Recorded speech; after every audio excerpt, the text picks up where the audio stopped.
Hello everyone, today we are going to learn basic Ansys Spaceclaim tutorial how to convert surface to solid.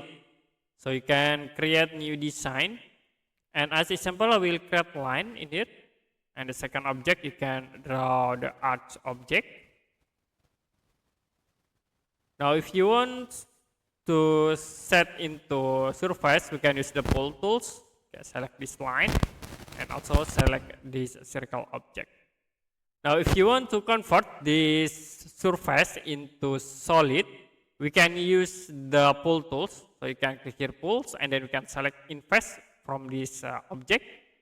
You can click hold, and then you can extrude to convert into this solid object.